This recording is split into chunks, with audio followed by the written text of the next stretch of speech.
दोस्तों, जाने अनजाने में हम कुछ ऐसी गलतियां कर देते हैं जिसका पछतावा हमें बाद में होता है। हमें जब अपनी गलती का एहसास होता है तब बहुत देर हो जाती है। तब तक हम बर्बाद हो चुके होते हैं। तो आखिर वो जीवन में कौन कौन सी गलतियां हैं जिसके बारे में हमें पता नहीं है, जो हमें बर्बाद कर रही है। आइए आज इस कहानी में यही बात करते हैं कि इंसान की कौन कौन सी गलतियां हैं जो उन्हें बर्बाद कर देती है। अपनी बर्बादी के कारण अगर हम पता कर लें तो हमारा जीवन सुखमय बन सकता है। बहुत समय पहले की बात है, एक नगर में एक धनी सेठ रहा करता था। उस सेठ के पास सभी तरह की सुख सुविधाएं थीं, लेकिन उसकी कोई संतान नहीं थी। संतान के दुख में वह हमेशा चिंतित रहता था। फिर एक दिन उसे पता चलता है कि उसकी पत्नी गर्भवती है। वह बहुत प्रसन्न हो जाता है। फिर उसने अपनी पत्नी का खूब ख्याल रखा।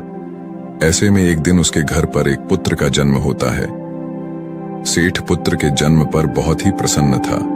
उसने पूरे नगर में मिठाई बंटवाई और उसकी खुशी का कोई ठिकाना न था। देखते ही देखते उसका पुत्र बड़ा हो गया और सेठ ने अपने पुत्र को गुरुकुल भेजने का निर्णय किया ताकि वो पढ़ लिख कर एक विद्वान बन सके। अभी उसके पुत्र की उम्र ज्यादा नहीं हुई थी, लेकिन उसने छोटी ही उम्र में अपने पुत्र को गुरुकुल भेज दिया। गुरुकुल में वो बालक अच्छे से शिक्षा ग्रहण करता, अपने गुरु की सभी आज्ञाओं का पालन करता। ऐसे में वह बालक वहां का सबसे होनहार विद्यार्थी बन गया। गुरुकुल में उस बालक ने सारे वेद, पुराण और शास्त्रों का अध्ययन किया और बहुत बड़ा विद्वान बन गया। गुरु भी उस बालक से बहुत ही प्रसन्न थे कि उसने छोटी सी ही उम्र में सारा ज्ञान अर्जित कर लिया। लेकिन वो कहते हैं, न समय कब बदल जाए किसी को पता नहीं रहता है। ऐसे ही एक दिन किसी प्राकृतिक आपदा की वजह से उसके माता पिता की मृत्यु हो गई। और जब उसके माता पिता की मृत्यु हुई तब तक उस बालक की शिक्षा पूर्ण नहीं हुई थी। और जब उस बालक ने इस खबर को सुना कि उसके माता पिता इस दुनिया में नहीं रहे और उनका सब कुछ बर्बाद हो चुका है, तो उस बालक का इस सांसारिक मोह माया से मन उठ गया। उसके बाद उस बालक ने निश्चय किया कि वो गुरुकुल से शिक्षा पूर्ण करने के बाद अपना संपूर्ण जीवन लोगों की भलाई में व्यतीत कर देगा। और जब उस बालक की शिक्षा पूर्ण हो गई, उसके बाद वो बालक सन्यासी बन गया और वह सांसारिक वस्तुओं से दूर हिमालय की जंगल में चला गया। वन में जाकर उसने लंबे समय तक तपस्या की। तपस्या पूर्ण करने के बाद उस सन्यासी ने लोगों को शिक्षा देना प्रारंभ कर दिया। समय के साथ साथ उस सन्यासी की चर्चा चारों तरफ होने लगी और दूर दूर से लोग उसके पास शिक्षा ग्रहण करने आने लगे। और बहुत से लोग उसके पास अपनी समस्याओं का समाधान खोजने के लिए भी आने लगे। सन्यासी सभी लोगों की समस्याएं बड़ी आसानी से सुलझा देता, जिस वजह से वो पूरे राज्य में मशहूर हो गया था। लेकिन जिस नगर में वो रहता था, उस नगर का राजा एक क्रूर व्यक्ति था। जब राजा को उस सन्यासी के बारे में पता चला तो उस राजा ने उससे मिलने का निश्चय किया। अगली सुबह राजा अपने महल से निकलकर उस सन्यासी से मिलने के लिए निकल गया और फिर सन्यासी के कुटिया के बाहर पहुंच गया। वहां पहुंचकर जब राजा ने उस सन्यासी को देखा, तब राजा उस सन्यासी को देखता ही रह गया। उसके चेहरे पर एक अलग ही तेज था। जब वो उस सन्यासी के पास पहुंचा, तब राजा को अपार शांति का अनुभव हुआ। उस राजा ने सन्यासी को प्रणाम किया और उनके पास ही बैठ गया और उनसे वार्तालाप करने लगा। वो राजा पहली ही मुलाकात में उस सन्यासी के व्यक्तित्व से इतना प्रभावित हुआ कि उसने उसी समय से अच्छाई की राह पर चलने की ठान ली और मन ही मन सोचने लगा कि इतनी छोटी सी मुलाकात में यह सन्यासी मुझे इतना बदल सकता है, तो अगर यह हमेशा मेरे साथ ही रहने लगे तो मेरी तो जिंदगी ही बदल जाएगी। और यही सोचकर राजा सन्यासी से महल चलने का आग्रह करने लगा। राजा का आग्रह सुनकर सन्यासी मना नहीं कर पाया और वह राजमहल चलने को तैयार हो गए। फिर राजा सन्यासी को लेकर राजमहल की ओर चल दिया। राजमहल पहुंचने पर राजा ने सन्यासी का खूब आदर सत्कार किया और उसके बाद राजा ने सन्यासी को एक सही कमरे में भोजन करवाया। भोजन के बाद सन्यासी ने राजा को धन्यवाद कहा और राजा से जाने की अनुमति मांगी। यह सुनकर राजा ने कहा कि आप हमारे बगीचे में जब तक चाहे रह सकते हैं। आपको यहाँ पर किसी भी प्रकार की असुविधा नहीं होगी और आप यहाँ रहेंगे तो हमारे प्रजा को भी अच्छा लगेगा और हमें भी अच्छा लगेगा। यह सुनकर सन्यासी ने राजा का प्रस्ताव स्वीकार कर लिया। उसके बाद राजा ने सेवकों से कहा कि सन्यासी महाराज के लिए बगीचे में रहने का, खाने का, वस्त्र इत्यादि का प्रबंध किया जाए। राजा की आज्ञा के अनुसार सेवकों ने एक सुंदर कुटिया का निर्माण कर दिया। उसके बाद वह सन्यासी उसी कुटिया में रहने लगे। सन्यासी को उस कुटिया में रहते रहते कई साल बीत गए और इस दौरान राजा ने उनकी खूब सेवा की। एक बार एक आवश्यक काम की वजह से राजा और रानी को किसी दूसरे राज्य में जाना पड़ा, इसलिए उन्होंने एक सेवादार को सन्यासी की सेवा में नियुक्त कर दिया। पर वो सेवादार राजा के जाने के बाद बीमार पड़ गया और अपने घर चला गया और कभी लौटकर वापस नहीं आया। ऐसे में राजा जब वापस आया तो सन्यासी क्रोध के मारे उस राजा को बहुत कुछ सुनाया और राजा से कहा कि हे राजन, जो जिम्मेदारी तुम पूरा नहीं कर सकते तो उसे उठाते ही क्यों हो। तब राजा ने सन्यासी से क्षमा मांगते हुए कहा, हे गुरुदेव, यदि मुझसे कोई भूल हो गई हो तो उसके लिए मैं आपसे क्षमा मांगता हूं। मुझे क्षमा कर दीजिए और आप अपना क्रोध शांत कीजिए और कृपा करके बताइए कि आपको क्या कष्ट हुआ है। यह सुनकर उस सन्यासी ने कहा कि तुम्हारे जाने के बाद मुझे यहां पर किसी ने भोजन नहीं दिया और मैं बहुत दिनों तक भूखा ही रहा। मुझे यहां पर आकर किसी ने पूछा तक नहीं कि मैं किस हाल में हूं। यह सुनकर राजा ने सन्यासी से फिर से क्षमा मांगे और कहा, हे गुरुदेव, आज के बाद ऐसी कोई गलती नहीं होगी। और इसके बाद मामला शांत हो गया। जब राजा और सन्यासी के बीच वार्तालाप हो रही थी तब रानी भी ये सारी बातें चुपके से सुन रही थी और सब कुछ देख रही थी। उसके बाद राजा ने उस सन्यासी को कोई भी शिकायत का मौका नहीं दिया और उसकी खूब सेवा की। परंतु कुछ दिनों बाद राजा को फिर किसी आवश्यक कार्य से अपने राज्य से बाहर जाना पड़ा। लेकिन इस बार राजा ने राज्य से बाहर जाने से पहले अपने रानी को कहा कि जब तक मैं नहीं आऊं तब तक आप स्वयं सन्यासी की देखभाल करोगी। यह सुनकर रानी ने कहा कि जी महाराज, आप निश्चिंत होकर जाइए, मैं सन्यासी महाराज की अच्छे से सेवा करूंगी। उसके बाद रानी हर रोज भोजन बनाकर सन्यासी को भेज देती थी। लेकिन एक दिन रानी नहाने के लिए चली गई और सन्यासी को भोजन देना भूल गई। सन्यासी ने काफी देर तक भोजन का इंतजार किया, लेकिन जब भोजन नहीं आया तो सन्यासी सोच में पड़ गया कि आज खाना क्यों नहीं आया।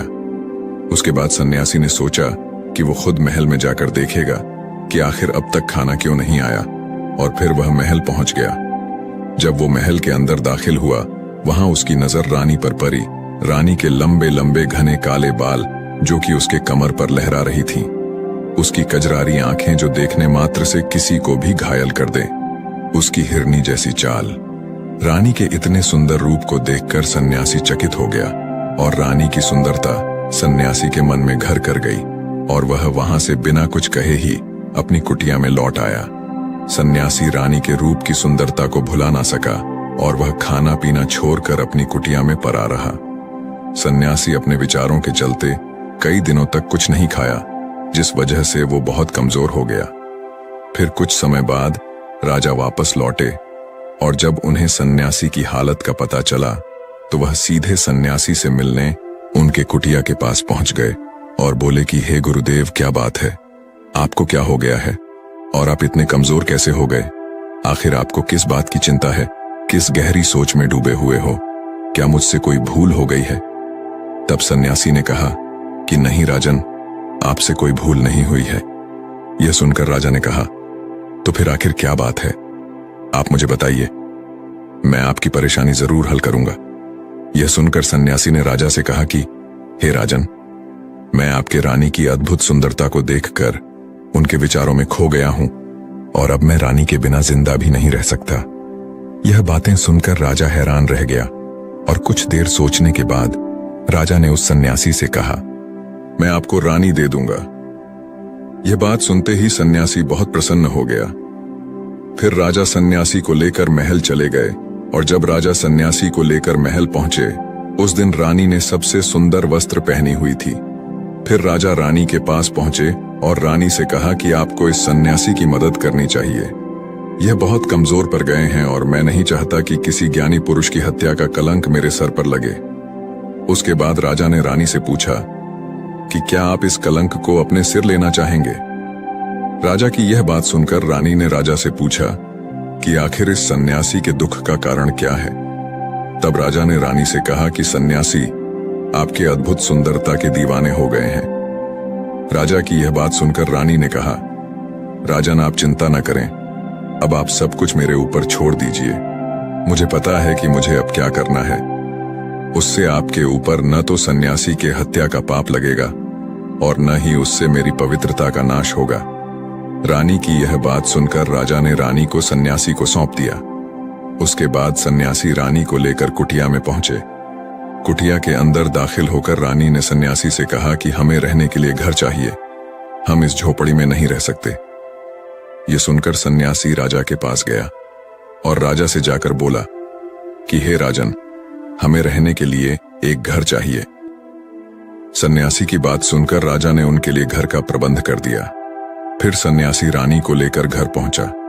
जब रानी सन्यासी के साथ उस घर पर पहुंची, तब रानी ने कहा कि यह घर तो बहुत गंदा है और इसकी हालत बहुत खराब है, मैं इस घर में नहीं रह सकती। यह सुनकर फिर से वो सन्यासी राजा के पास गया और राजा के पास जाकर बोला, हे राजन, आपने जो हमें घर दिया है उस घर की हालत बहुत खराब है। सन्यासी की बात सुनकर राजा ने घर की हालत ठीक करवा दी। उसके बाद फिर रानी घर के अंदर गई और नहा धोकर बिस्तर पर आ गई। फिर सन्यासी भी बिस्तर पर आ गया। फिर उसके बाद रानी ने सन्यासी से कहा कि आपको पता है आप कौन हैं और अब आप क्या बन गए हैं। आप एक महान सन्यासी थे जिसके लिए राजा स्वयं सारी सुविधाएं उपलब्ध कराते थे। ऐसा सन्यासी जिसके पास लोग दूर दूर से ज्ञान ग्रहण करने के लिए आते थे, जो लोगों को सत्य की राह दिखाया करते थे, जो लोगों की समस्याओं का समाधान करते थे, जिनको सभी लोग सर्वश्रेष्ठ गुरु मानने लगे थे, जिनकी लोग भगवान के रूप में भी पूजा किया करते थे। और आज आप अपने वासना के कारण मेरे गुलाम बन गए हैं। रानी की ये सारी बातें सुनकर उस सन्यासी को बड़ा झटका लगा और उसे महसूस हुआ कि वो तो एक सन्यासी है और वो ये सब क्या कर रहा है। वो तो इन सारी सुख सुविधाओं को छोड़कर शांति की तलाश में वन में चला गया था। जब सन्यासी को सुध-बुध आई तो वो जोर जोर से रोने लगा और चिल्लाने लगा और रानी से कहने लगा, मुझे क्षमा कीजिए महारानी, मैं ये क्या करने जा रहा था। मैं अभी इसी वक्त आपको राजा के पास सौंप कर आता हूं। सन्यासी की ये बात सुनकर रानी ने सन्यासी से प्रश्न किया कि हे गुरुदेव, मेरे मन में भी एक प्रश्न उठ रहा है, कृपया मेरे प्रश्न का उत्तर दीजिए। रानी की यह बात सुनकर सन्यासी ने कहा, पूछो, तुम्हारा क्या प्रश्न है। फिर रानी ने कहा, जब आपको उस दिन भोजन नहीं मिला तो आप बहुत क्रोधित हो गए थे। तब मैंने आपका ये रूप पहली बार देखा था और तभी से मैं आपके व्यवहार में परिवर्तन महसूस कर रही हूं। ऐसा क्यों हुआ गुरुदेव? आखिर आपको इतना क्रोध क्यों आया? आपने तो शांति की प्राप्ति कर ली थी। रानी की बातें सुनकर सन्यासी ने कहा कि जब मैं वन में था तो मुझे समय पर भोजन नहीं मिलता था, लेकिन जब मैं महल में आया तो महल में आने के बाद मुझे सारी सुख सुविधाएं प्राप्त हुई और फिर मैं इन सभी सुख सुविधाओं के आदी हो गया और मुझे इसके प्रति लगाव उत्पन्न हो गया और फिर मुझे इसको पाने का लालच उत्पन्न हो गया और जब मुझे यह नहीं मिला तो मेरे अंदर क्रोध उत्पन्न हो गया। फिर सन्यासी ने कहा, महारानी, अगर इच्छा पूरी ना हो तो क्रोध उत्पन्न होता है और अगर इच्छा पूरी हो जाए तो लालच बढ़ जाता है। सन्यासी ने आगे कहा, यह इच्छा की पूर्ति ही मुझे वासना के द्वार पर ले आई है और मैं आपके प्रति आकर्षित हो गया। इसके बाद वो सन्यासी रानी को लेकर राजा के पास पहुंचा और बोला, हे राजन, मुझे क्षमा कर दीजिए, मुझे अपनी गलती का एहसास हो गया है। ये लो आपकी रानी, मुझे यह सब नहीं चाहिए। मैं अपनी इच्छा में वशीभूत होकर यह गलत कार्य करने जा रहा था और अपने जीवन को बर्बाद कर रहा था, लेकिन अब मुझे सब कुछ समझ आ गया है। उसके बाद उस सन्यासी ने कहा कि हे राजन, मनुष्य की बर्बादी का कारण उसकी 4 आदतें बनती है और दुनिया के हर एक व्यक्ति के अंदर ये 4 अवगुण होते हैं, लेकिन जो व्यक्ति इन पर नियंत्रण पा लेता है वह दुख और परेशानियों से बच जाता है और वहीं जो व्यक्ति इन 4 दोषों पर नियंत्रण नहीं कर पाता है वो बर्बाद होने के कगार पर पहुंच जाता है। यह सुनकर राजा ने कहा, हे गुरुदेव, आप मुझे वह 4 आदतें बताइए जिससे मनुष्य की बर्बादी हो जाती है। फिर सन्यासी ने राजा को मनुष्यों को बर्बाद कर देने वाली 4 आदतों के बारे में बताया कि हे राजन, मनुष्यों को बर्बाद करने वाली पहली आदत है उसकी इच्छा, क्योंकि इच्छा ही दुनिया के हर एक व्यक्ति के अंदर पहला अवगुण होता है। और जो व्यक्ति अपनी इच्छाओं को नियंत्रण में नहीं रख पाता है वह जीवन में किसी भी जगह सफल नहीं हो पाता है, क्योंकि जैसे ही उसकी एक इच्छा पूरी होती है वह दूसरे की ओर बढ़ाने लगता है, और दूसरी पूरी होती है तो तीसरी इच्छा उसके मन में जागृत हो जाती है, और फिर ऐसा करते करते इच्छाओं पर नियंत्रण न होने के कारण इंसान के मन में संतोष का भाव नहीं आ पाता है और इसी जाल में उलझा रहता है, दुखी रहता है। इसीलिए राजन, जब हम अपनी इच्छाओं पर नियंत्रण पा लेते हैं तो हम हमारे मन पर भी नियंत्रण कर लेते हैं, और जब हमारा मन हमारे वश में होता है तो हमें सुख ही सुख की प्राप्ति होती है। फिर जो हम चाहते हैं वही हमारे साथ होता है। फिर सन्यासी कहता है कि हे राजन, मनुष्य को बर्बाद करने वाली दूसरी आदत है वासना। वासना का जन्म हमारे मन में उठने वाली इच्छाओं से होता है। जिस प्रकार इच्छाओं का कोई अंत नहीं होता, उसी तरह मनुष्य वासना के जाल में फंसता ही चला जाता है। वासना में वशीभूत होकर इंसान को कुछ भी नहीं नजर आता है। आज तक जितनी भी लड़ाइयां हुई हैं, उसका सबसे बड़ा कारण स्त्री को पाने की इच्छा के कारण ही हुई है। स्त्री के प्रेम में वशीभूत होकर आज से पहले कई राजा महाराजाओं ने युद्ध किया है। रावण एक बड़ा बुद्धिमान व्यक्ति था, लेकिन वह माता सीता के सुंदरता से वशीभूत होकर अपने आप को बर्बाद कर लिया। उसकी मृत्यु का कारण एक स्त्री ही बनी थी। कई राजा महाराजा तो युद्ध में इसलिए हार गए क्योंकि वो लोग स्त्रियों से रासलीला रचाने में ही रह गए। ईश्वर ने तो स्त्री की उत्पत्ति इस संसार को बनाने के लिए की है, लेकिन आजकल लोगों ने इसे अपना वासना का रूप बना लिया है। स्त्री को अपने मनोरंजन का सामान सोचने लगे हैं, और जब उन्हें अपना ये मनोरंजन नहीं मिलता तो वो पागल हो जाते हैं और न जाने क्या क्या कर बैठते हैं। इसलिए हे राजन, जितना हो सके उतना वासना से दूर रहना चाहिए।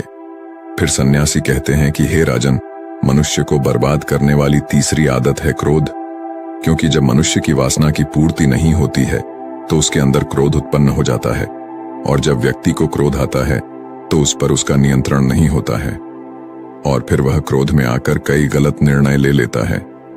क्रोध में व्यक्ति दूसरों को भला बुरा कह देता है, गालियां भी निकाल देता है, और जब उनका क्रोध शांत होता है तो उन्हें अपनी गलतियों का एहसास होता है, लेकिन तब तक तो सब कुछ बर्बाद हो चुका होता है। क्रोध के कारण मनुष्य के कई बने बनाए काम बिगड़ जाते हैं। जब मनुष्य के अंदर क्रोध उत्पन्न होता है तो वह अंदर से बहुत कमजोर हो जाता है, और एक कमजोर मनुष्य जीवन में कुछ नहीं कर सकता है, उसे कभी भी सफलता नहीं मिलती है। फिर सन्यासी कहता है, हे राजन, मनुष्य को बर्बाद करने वाली चौथी आदत है लालच। हे राजन, लालच का फल सदैव ही बुरा होता है। लालच में पड़कर हम बहुत लोगों का बुरा कर देते हैं। हर मनुष्य के जीवन में ऐसे अवसर अवश्य आते हैं जब वो लालच कर बैठता है, और अधिक पाने की लालसा में वो कुछ ऐसा कर जाता है जिससे जो उसके पास था वो भी वह खो देता है, क्योंकि जैसे ही व्यक्ति की एक इच्छा पूरी होती है उसका लालच भी बढ़ जाता है और उसके मन में और कई सारे आकांक्षाएं जन्म लेने लगती हैं। जो व्यक्ति अपने जीवन में लालच करता है वो कामयाबी से भी धीरे धीरे दूर हो जाता है, अगर हम समय रहते ही अपने लालच को त्याग दें और उसके फेरे में न पड़े तो हम एक सफल व्यक्ति अवश्य बन सकते हैं। फिर अंत में सन्यासी कहता है कि हे राजन, अगर मनुष्य इन 4 आदतों को छोड़ देता है तो उसे जीवन में सफल होने से कोई नहीं रोक सकता है। मैं तो एक सन्यासी होकर इन आदतों में पड़ गया और खुद को बर्बाद करने लगा। तो सोचिए, एक साधारण मनुष्य के साथ क्या हो सकता है। इसलिए हे राजन, इन 4 आदतों से मनुष्य को हमेशा दूर रहना चाहिए। एक बार की बात है, एक लड़का अत्यंत जिज्ञासु था। जहां भी उसे कोई नई चीज सीखने को मिलती वह उसे सीखने के लिए तत्पर हो जाता। उसने एक तीर बनाने वाले से तीर बनाना सीखा, नाव बनाने वाले से नाव बनाना सीखा, मकान बनाने वाले से मकान बनाना सीखा, बांसुरी वाले से बांसुरी बनाना सीखा। इस प्रकार वह अनेक कलाओं में प्रवीण हो गया, लेकिन उसमें थोड़ा अहंकार आ गया। वह अपने परिजनों व मित्रों से कहता, इस पूरी दुनिया में मुझ जैसा प्रतिभा का धनी कोई नहीं होगा। एक शहर में गौतम बुद्ध का आगमन हुआ।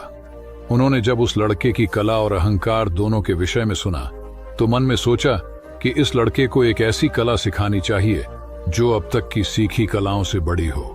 वे भिक्षा का पात्र लेकर उसके पास गए।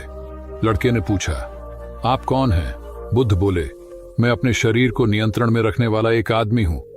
लड़के ने उन्हें अपनी बात स्पष्ट करने के लिए कहा। तब उन्होंने कहा, जो तीर चलाना जानता है वह तीर चलाता है, जो नाव चलाना जानता है वह नाव चलाता है, जो मकान बनाना जानता है वह मकान बनाता है, मगर जो ज्ञानी है वह स्वयं पर शासन करता है। लड़के ने पूछा, वह कैसे? बुद्ध ने उत्तर दिया, यदि कोई उसकी प्रशंसा करता है तो वह अभिमान से फूलकर खुश नहीं हो जाता, और यदि कोई उसकी निंदा करता है तो भी वह शांत बना रहता है। ऐसा व्यक्ति ही सदैव आनंद में रहता है। लड़का जान गया कि सबसे बड़ी कला स्वयं को वश में रखना है।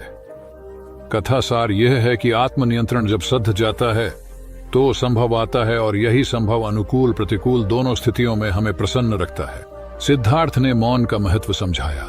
कथा सिद्धार्थ के जीवन के उस दौर की है जब वे बुद्धत्व को प्राप्त नहीं हुए थे और निरंजना नदी के तटीय वनों में वृक्ष के नीचे ध्यान करते थे।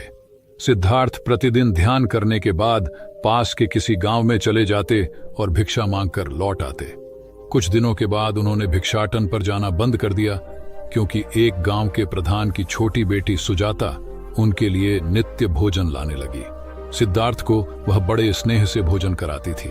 कुछ दिनों बाद उसी गांव का एक चरवाहा भी सिद्धार्थ से प्रभावित होकर उनके पास आने लगा। उसका नाम स्वस्थ था। एक दिन स्वस्थ से सिद्धार्थ बातें कर रहे थे कि सुजाता भोजन लेकर आई। जैसे ही सिद्धार्थ ने भोजन करना शुरू किया, उन्होंने बातचीत बंद कर दी। जितनी देर तक वे भोजन करते रहे, बिल्कुल चुप रहे और वहां सन्नाटा छाया रहा। स्वस्थ को हैरानी हुई।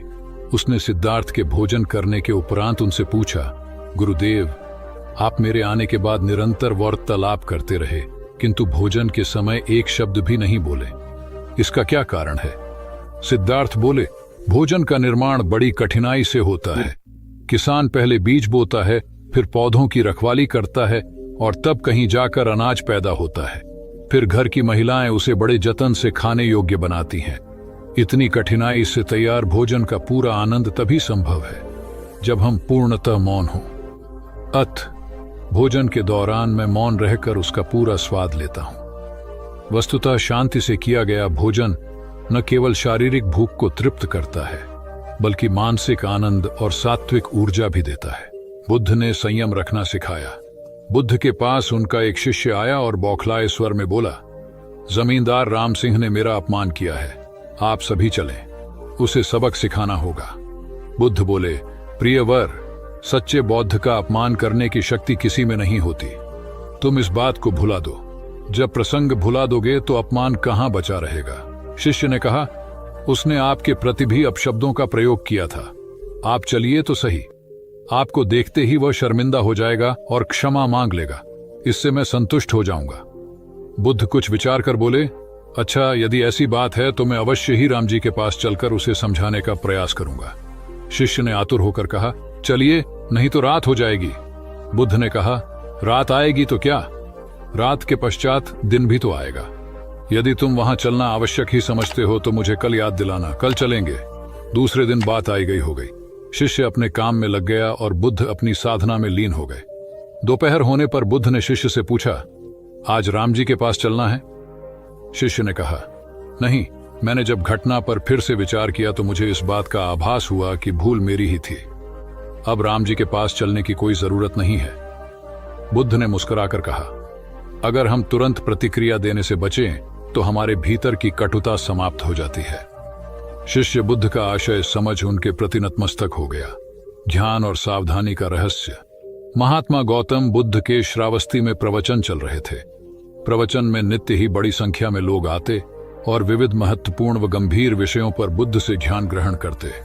बुद्ध का शिष्य वर्ग भी काफी विशाल था, जो प्रवचन स्थल की व्यवस्था संभालता और बुद्ध की सेवा में सदैव तत्पर रहता। एक बार रात के समय महात्मा बुद्ध प्रवचन दे रहे थे। सदैव की भांति काफी लोग उनके प्रवचन सुन रहे थे। एक व्यक्ति जो बुद्ध के ठीक सामने बैठा था बार बार नींद के झोंके ले रहा था। बुद्ध थोड़ी देर तक तो प्रवचन देते रहे, फिर उससे बोले, वत्स, सो रहे हो? उस व्यक्ति ने हड़बड़ाकर कहा, नहीं महात्मा। बुद्ध ने पुनः प्रवचन प्रारंभ किए। वह व्यक्ति फिर ऊँघने लगा। महात्मा ने फिर वही प्रश्न दोहराया और उसने फिर अचकचाकर नहीं महात्मा कहा। ऐसा लगभग 8-10 बार हो गया। कुछ देर बाद बुद्ध ने उससे पूछा, वत्स, जीवित हो? हर बार की तरह इस बार भी उसने कहा, नहीं महात्मा। यह सुनकर उपस्थित श्रोताओं में हंसी की लहर दौड़ गई और वह व्यक्ति पूर्णतः चैतन्य हो गया। तब बुद्ध गंभीर होकर बोले, वत्स, निद्रा में तुम्हारे मुख से सही उत्तर मिल ही गया। जो निद्रा में है वह मृतक समान ही है। महात्मा बुद्ध का संकेत था कि गुरु से ज्ञान ग्रहण करते वक्त सजगता अत्यंत आवश्यक है। गाफिल रहने की स्थिति में ज्ञान की प्राप्ति पूर्ण नहीं होती और अधकचरा ज्ञान सदैव खतरनाक साबित होता है। एक क्रोधी ने बौद्ध धर्म अपनाया। बौद्ध भिक्षु बोधि धर्म भ्रमण करते हुए एक गांव में पहुंचे। लोग उनका बहुत आदर करते थे। बोधि धर्म व उनके शिष्यों का ग्रामीणों ने हार्दिक सत्कार किया और फिर उनके पवित्र वचनों को सुनने के लिए उनके आसपास एकत्रित हो गए। बोधि धर्म लोगों को धर्म और आचरण विषयक अच्छी बातें सरल भाषा में समझाने लगे। तभी वहां एक व्यक्ति आया और बोधि धर्म को अपशब्द कहने लगा। उपस्थित जनसमूह ने उसे रोकने का बहुत प्रयास किया, किंतु वह नहीं माना तथा अनवरत बोधि धर्म को बुरा भला कहता रहा। लोगों ने कहा कि महाराज, यह व्यक्ति कितना उद्दंड है, निरर्थक ही आपको अपशब्द कह रहा है। बोधि धर्म उस व्यक्ति के इस आचरण पर कदापि क्रोधित नहीं हुए और लोगों से बोले कि यह भविष्य में मेरा सबसे बड़ा भक्त बनने वाला है। लोगों ने पूछा कि कैसे? बोधि धर्म ने उत्तर दिया, कोई कुम्हार के यहाँ घड़ा लेने जाता है तो घड़े को बजाकर देखा जाता है कि वह फूटा हुआ तो नहीं है। जब 1-2 रुपए के घड़े को कोई इतनी परख कर सकता है तो भला जिसे गुरु मानना है उसे 10-20 गालियां दिए बगैर कैसे पहचानेगा? पहले वह परीक्षा लेगा कि गुरु में धैर्य, आक्रोश व समता भाव कितना है। ये जानने के बाद ही तो वह गुरु को स्वीकारेगा। इसलिए यह व्यक्ति मुझे निरर्थक ही अपशब्द नहीं कह रहा है। और आगे चलकर वास्तव में वह व्यक्ति बोधि धर्म का सबसे बड़ा भक्त बना। किसी को शिक्षा देने से पूर्व स्वयं का आचरण भी तदनुरूप होना चाहिए, तभी गुरु का महान पद मिलता है। वस्तुतः गुरु की गुरुता तभी स्वीकारी जाती है जबकि उसमें सदाचरण के सभी लक्षण मौजूद हों। साधना का महत्व। महात्मा बुद्ध ज्ञान प्राप्ति के लिए घोर तप में लगे थे। उन्होंने शरीर को काफी कष्ट दिया, यात्राएं की, घने जंगलों में कठिन साधना की, पर आत्मज्ञान की प्राप्ति नहीं हुई। निराश हो बुद्ध सोचने लगे, मैंने अभी तक कुछ भी प्राप्त नहीं किया, अब आगे क्या कर पाऊंगा? निराशा, अविश्वास के इन नकारात्मक भावों ने उन्हें क्षुब्ध कर दिया। कुछ ही क्षणों के बाद उन्हें प्यास लगी। वे थोड़ी दूर स्थित एक झील तक पहुंचे। वहां उन्होंने एक दृश्य देखा कि एक नन्ही सी गिलहरी के 2 बच्चे झील में डूब गए। पहले तो वह गिलहरी जड़वत बैठी रही, फिर कुछ देर बाद उठकर झील के पास गई, अपना सारा शरीर झील के पानी में भिगोया और फिर बाहर आकर पानी झाड़ने लगी। ऐसा वह बार बार करने लगी। बुद्ध सोचने लगे कि इस गिलहरी का प्रयास कितना मूर्खतापूर्ण है। क्या कभी यह इस झील को सुखा सकेगी? किंतु गिलहरी का यह क्रम लगातार जारी था। बुद्ध को लगा मानो गिलहरी कह रही हो कि यह झील कभी खाली होगी या नहीं, यह मैं नहीं जानती, किंतु मैं अपना प्रयास नहीं छोड़ूंगी। अतः उस छोटी सी गिलहरी ने भगवान बुद्ध को अपने लक्ष्य मार्ग से विचलित होने से बचा लिया। वे सोचने लगे कि जब यह नन्ही गिलहरी अपने लघु सामर्थ्य से झील को सुखा देने के लिए दृढ़ संकल्पित है तो मुझ में क्या कमी है? मैं तो इससे 1000 गुना अधिक क्षमता रखता हूँ। ये सोचकर गौतम बुद्ध पुनः अपनी साधना में लग गए और एक दिन बोधिवृक्ष तले उन्हें ज्ञान का आलोक प्राप्त हुआ। ये कथा असफलता के बावजूद प्रयासों की निरंतरता पर बल देती है। यदि हम प्रयास करना न छोड़े तो एक न एक दिन लक्ष्य की प्राप्ति हो ही जाती है। बुद्ध का समत्व भाव। गौ बुद्ध निर्जन जंगल में एक पहाड़ी पर बैठे ध्यान कर रहे थे। वहां चारों ओर शांति थी, कहीं कोई शोर नहीं था। ध्यान करने के लिए इससे उपयुक्त स्थान और कहीं नहीं हो सकता, यही सोचकर बुद्ध ने इसे चुना था। अचानक इस नीरवता को एक कोलाहल ने भंग कर दिया। कुछ दुष्चरित्र लोग एक वेश्या को लेकर वहां आमोद प्रमोद के लिए आ धमके। एक क्षण में वातावरण की पवित्रता भंग हो गई और शांति अशांति में बदल गई। उन लोगों ने मदिरापन शुरू कर दिया। इसी बीच वेश्या अवसर पाकर भाग गई। उन दुष्टों ने उसे वस्त्र विहीन कर दिया था। जब मदिरा का नशा थोड़ा उतरा तो वे लोग उसे खोजने निकले। थोड़ी दूर जाने पर उन्हें ध्यानस्थ बुद्ध दिखाई दिए। उन्होंने बुद्ध का ध्यान भंग कर पूछा, क्या तुमने यहां से किसी को जाते देखा? बुद्ध के नहीं कहने पर उन्होंने फिर पूछा, क्या तुमने एक सुंदर स्त्री को यहां से जाते देखा? बुद्ध द्वारा इनकार करने पर उन्होंने निर्लज्जता से पूछा, क्या यहां से एक निर्वस्त्र स्त्री को भागकर जाते देखा? बुद्ध ने शांत भाव से उत्तर दिया, यहां से कोई गया जरूर था, किंतु वह स्त्री थी या पुरुष, मेरे लिए यह पहचान करना असंभव है। जब तुम्हारा मन भी वासना विहीन हो जाएगा तो वह भी स्त्री पुरुष या वस्त्रधारी निर्वस्त्रधारी का भेद करना भूल जाएगा। सभी दुष्ट अपनी भूल जान लज्जित होकर वहां से चले गए। सार यह है कि साधुता विकार रहित और निरपेक्ष दृष्टि से देखती है। वहां प्राणी मात्र में किसी प्रकार के भेद के लिए कोई स्थान नहीं होता। आत्मा साक्षात्कार आवश्यक है। जीवन में एक अज्ञात भय ऐसा है जो ज्ञात भी है परंतु है सबसे बड़ा, और वह है मृत्यु का भय। उम्र, मौत और जिंदगी, इन तीनों के मामले में संसारी और साधु का फर्क देखें तो भय मुक्त हुआ जा सकता है। संत कितना जिए यह महत्वपूर्ण नहीं होता, कैसे जिए यह उपयोगी होता है। देह त्यागने के पूर्व बुद्ध ने जो अंतिम वाक्य कहे थे उसे समझा जाना चाहिए। हंद दानी भिक्खवे आमंत यामी वो, वह धमासनरवारा अपमादीन संपादे था इति, अर्थात हर वस्तु नाशवान है। जीवन का संपादन अप्रमाद के साथ करो। आलस्य के साथ वासना का समावेश हो जाए तो प्रमाद शुरू होता है। बुद्ध ने अपने भिक्षुओं को अपनी अंतिम क्रिया के बारे में भी विस्तार से समझा दिया था। मौत को उन्होंने उत्सव बनाया। भौतिकता की आंधी में आज हम इतने भयभीत हैं कि सांप को तो मार देते हैं और रस्सी से डर जाते हैं। हमारी मौत अवसाद तथा संतों की मृत्यु उपदेश हो जाती है। इसे दिव्य बनाने का प्रयास उम्र के हर पल में और जिंदगी के हर पड़ाव पर सतत करना होगा। कहते हैं जब बुद्ध संसार से गए तो उनकी उम्र 80 वर्ष थी, लेकिन संत समाज मानता है कि वे 40 साल के थे, क्योंकि जब वे 40 वर्ष के थे तब एक पीपल के वृक्ष के नीचे 7 दिन सतत समाधि में रहे और तभी उन्हें पूर्णिमा के दिन बुद्धत्व प्राप्त हुआ था। उसके बाद वे 40 वर्ष और जीवित रहे। अध्यात्म कहता है उम्र तो उसी को मानेंगे जिन क्षणों में आप स्वयं को जान गए। इसलिए याद रखें, कितना जिए यह संसार का समीकरण है, कैसा जिए ये अध्यात्म का गणित है। कौन कौन मोक्ष चाहते हैं? प्रवचन को समाप्ति के बाद भगवान गौतम बुद्ध के पास कई लोग आते थे और अपनी जिज्ञासाओं का समाधान प्राप्त करते थे। एक दिन एक ग्रामीण गौतम बुद्ध के पास आया और बोला, भगवान, आप कई वर्षों से शांति, सत्य और मोक्ष की बात लोगों को समझा रहे हैं, किंतु अब तक कितने लोगों को मोक्ष मिला है? बुद्ध ने कहा, तुम कल आना, तब मैं तुम्हारी बात का उत्तर दूंगा। किंतु आने से पहले एक काम करना, पूरे गांव का चक्कर लगाते हुए सभी लोगों से पूछ कर आना कि कौन कौन शांति चाहते हैं और कौन कौन सत्य एवं मोक्ष। अगले दिन उस ग्रामीण ने घंटों गांव का चक्कर लगाया, किंतु उसे एक भी व्यक्ति ऐसा नहीं मिला जो शांति, सत्य और मोक्ष चाहता हो। कोई धन चाहता था तो कोई यश, किसी को संतान चाहिए थी तो किसी को दीर्घायु।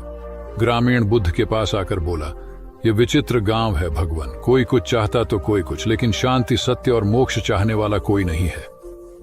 तब बुद्ध ने उत्तर दिया, इसमें विचित्र कुछ नहीं है। हम में से प्राय सभी सुख चाहते हैं, शांति नहीं। सुख प्राप्ति के लिए वे शांति के विपरीत मार्ग पर चलते हैं, इसलिए वे सुख और शांति का मार्ग नहीं पा सकते। सार ये है कि व्यक्ति सुख की खोज भौतिकता में करता है, जो निरंतर लिप्सा को बढ़ाती है और लिप्सा कभी शांति नहीं आने देती। शांति का मार्ग संतोष और सीमित चाह में निहित होता है तथा शांति ही सही मायनों में सुख का वाहक है, क्योंकि सुख शरीर से बढ़कर आत्मा का विषय है। मैं आत्म विजय का प्रतीक हूँ। एक बौद्ध ब्रह्मचारी ने कई देशों में घूमकर विभिन्न कलाएं सीखी। एक देश में उसने एक व्यक्ति से बाण बनाने की कला सीखी। कुछ दिनों के बाद वह अन्य देश में गया। वहां उसने नौ निर्माण कलाएं सीखी, क्योंकि वहां बहुतायत में जहाज बनाए जाते थे। फिर वह किसी तीसरे देश में गया तो कई ऐसे व्यक्तियों के संपर्क में आया जो गृह निर्माण करते थे। यहां उसने गृह निर्माण कला सीखी। इस प्रकार वह 16 देशों में गया और कई कलाओं का झाता होकर लौटा। जब वह अपने देश पहुंचा तो अहंकार ग्रस्त हो लोगों से पूछता, इस संपूर्ण पृथ्वी पर मुझ जैसा कोई चतुर व्यक्ति है? भगवान बुद्ध ने उस युवा ब्रह्मचारी से घमंड की ऐसी अति देखकर उसे एक उच्चतर कला सिखानी चाहिए। वे एक वृद्ध भिखारी का वेश बनाकर हाथ में भिक्षा पात्र लिए उसके सामने गए। ब्रह्मचारी ने बड़े अभिमान से पूछा, कौन हो तुम? बुद्ध बोले, मैं आत्मविजय का पथिक हूं। ब्रह्मचारी ने उसके कथन का अर्थ जानना चाहा तो वे बोले, ईशुकर बाण बना लेता है, नौचालक जहाज पर नियंत्रण रख लेता है, गृह निर्माता घर भी बना लेता है, किंतु वह तो महाविद्वान नहीं होगा जो अपने शरीर और मन पर विजय पा सके। संसार की प्रशंसा व अपशब्द दोनों ही दशाओं में जिसका मन स्थिर रहे वही साधक शांति व निर्वाण को प्राप्त करता है। गौतम बुद्ध की इन बातों को सुनकर ब्रह्मचारी को अपनी भूल का एहसास हुआ। वस्तुतः अहंकार का त्याग ही ईश उपलब्धि का द्वार है, इसलिए ईश्वर की प्राप्ति के इच्छुक भक्त को अहंकार से सर्वथा मुक्त रहना चाहिए। महात्मा बुद्ध ज्ञान प्राप्ति के लिए घोर तप में लगे थे। उन्होंने शरीर को काफी कष्ट दिया, यात्राएं की, घने जंगलों में कठिन साधना की, पर आत्मज्ञान की प्राप्ति नहीं हुई। निराश हो बुद्ध सोचने लगे, मैंने अभी तक कुछ भी प्राप्त नहीं किया, अब आगे क्या कर पाऊंगा। निराशा, अविश्वास के इन नकारात्मक भावों ने उन्हें क्षुब्ध कर दिया।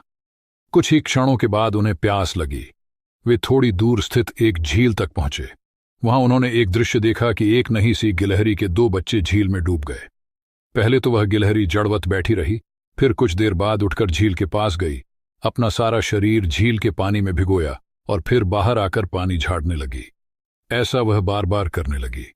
बुद्ध सोचने लगे कि इस गिलहरी का प्रयास कितना मूर्खतापूर्ण है, क्या कभी यह इस झील को सुखा सकेगी? किंतु गिलहरी का यह क्रम लगातार जारी था। बुद्ध को लगा मानो गिलहरी कह रही हो कि यह झील कभी खाली होगी या नहीं, यह मैं नहीं जानती, किंतु मैं अपना प्रयास नहीं छोड़ूंगी। अतः उस छोटी सी गिलहरी ने भगवान बुद्ध को अपने लक्ष्य मार्ग से विचलित होने से बचा लिया। वे सोचने लगे कि जब यह नन्ही गिलहरी अपने लघु सामर्थ्य से झील को सुखा देने के लिए दृढ़ संकल्पित है तो मुझ में क्या कमी है, मैं तो इससे 1000 गुना अधिक क्षमता रखता हूं। यह सोचकर गौतम बुद्ध पुनः अपनी साधना में लग गए और एक दिन बोधिवृक्ष तले उन्हें ज्ञान का आलोक प्राप्त हुआ। यह कथा असफलता के बावजूद प्रयासों की निरंतरता पर बल देती है। यदि हम प्रयास करना न छोड़े तो एक न एक दिन लक्ष्य की प्राप्ति हो ही जाती है। बुद्ध अपने साधना काल में एक निर्जन स्थान पर ध्यानमग्न बैठे थे। इसी स्थान पर एक यक्ष का वास था। ये बात बुद्ध को झांत नहीं थी। वे तो वहां पहुंचे और शांत वातावरण देखकर ध्यानमग्न हो गए। उस समय यक्ष वहां पर नहीं था। रात होने पर जब वह आया तो उस स्थान पर एक अनजान व्यक्ति को देखकर आग बबूला हो गया। बड़े जोर से वह दहाड़ा, किंतु बुद्ध का ध्यान भंग नहीं हुआ। यक्ष ने उन्हें हाथी का रूप धारण कर डराना चाहा, किंतु बुद्ध यथावत ध्यानमग्न बैठे रहे। उसने बुद्ध को डराने के लिए क्रमशः शेर, चीता, बाघ आदि का रूप धारण किया, किंतु बुद्ध अविचलित ही बने रहे। अंत में उसने भयंकर विषधर का रूप धारण कर उनके पैर के अंगूठे को डंस लिया, किंतु बुद्ध पर उसके विष का भी कोई असर नहीं हुआ। वे अब भी अप्रभावित रहे। विषधर उनके शरीर पर चढ़ गया और उनके गले से लिपटकर उन्हें जोरों से काट लिया, लेकिन इतने प्रयासों के बावजूद भी बुद्ध की साधना को भंग नहीं कर पाया। थक हार कर नीचे उतर आया और उनसे कुछ कदमों की दूरी पर लेटकर अपनी थकान उतारने लगा। ध्यान पूर्ण होने पर बुद्ध ने उसकी तरफ देखा और उसे बहुत स्नेह से दुलारा। उनका निश्चल प्रेम देखकर सर्प का विष अमृत बन गया और यक्ष ने श्रद्धापूर्वक बुद्ध को नमन किया। कहानी का सार यह है कि मन की कलुषता पर एकाग्रता, स्नेह और संभव से ही विजय प्राप्त की जा सकती है। बौद्ध भिक्षु बोधि धर्म भ्रमण करते हुए एक गांव में पहुंचे। लोग उनका बहुत आदर करते थे। बोधि धर्म व उनके शिष्यों का ग्रामीणों ने हार्दिक सत्कार किया और फिर उनके पवित्र वचनों को सुनने के लिए उनके आसपास एकत्रित हो गए। बोधि धर्म लोगों को धर्म और आचरण विषयक अच्छी बातें सरल भाषा में समझाने लगे। तभी वहां एक व्यक्ति आया और बोधि धर्म को अपशब्द कहने लगा। उपस्थित जनसमूह ने उसे रोकने का बहुत प्रयास किया, किंतु वह नहीं माना तथा अनवरत बोधि धर्म को बुरा भला कहता रहा। लोगों ने कहा कि महाराज, ये व्यक्ति कितना उद्दंड है, निरर्थक ही आपको अपशब्द कह रहा है। बोधि धर्म उस व्यक्ति के इस आचरण पर कदापि क्रोधित नहीं हुए और लोगों से बोले कि यह भविष्य में मेरा सबसे बड़ा भक्त बनने वाला है। लोगों ने पूछा कि कैसे? बोधि धर्म ने उत्तर दिया, कोई कुम्हार के यहां घड़ा लेने जाता है तो घड़े को बजाकर देखा जाता है कि वह फूटा हुआ तो नहीं है। जब 1-2 रुपए के घड़े को कोई इतनी परख कर सकता है तो भला जिसे गुरु मानना है उसे 10-20 गालियां दिए बगैर कैसे पहचानेगा? पहले वह परीक्षा लेगा कि गुरु में धैर्य, आक्रोश व समता भाव कितना है। यह जानने के बाद ही तो वह गुरु को स्वीकारेगा इसलिए यह व्यक्ति मुझे निरर्थक ही अपशब्द नहीं कह रहा है, और आगे चलकर वास्तव में वह व्यक्ति बोधि धर्म का सबसे बड़ा भक्त बना। किसी को शिक्षा देने से पूर्व स्वयं का आचरण भी तदनुरूप होना चाहिए, तभी गुरु का महान पद मिलता है। वस्तुतः गुरु की गुरुता तभी स्वीकारी जाती है जबकि उसमें सदाचरण के सभी लक्षण मौजूद हों। महात्मा गौतम बुद्ध के श्रावस्ती में प्रवचन चल रहे थे। प्रवचन में नित्य ही बड़ी संख्या में लोग आते और विविध महत्वपूर्ण व गंभीर विषयों पर बुद्ध से ज्ञान ग्रहण करते। बुद्ध का शिष्य वर्ग भी काफी विशाल था, जो प्रवचन स्थल की व्यवस्था संभालता और बुद्ध की सेवा में सदैव तत्पर रहता। एक बार रात के समय महात्मा बुद्ध प्रवचन दे रहे थे।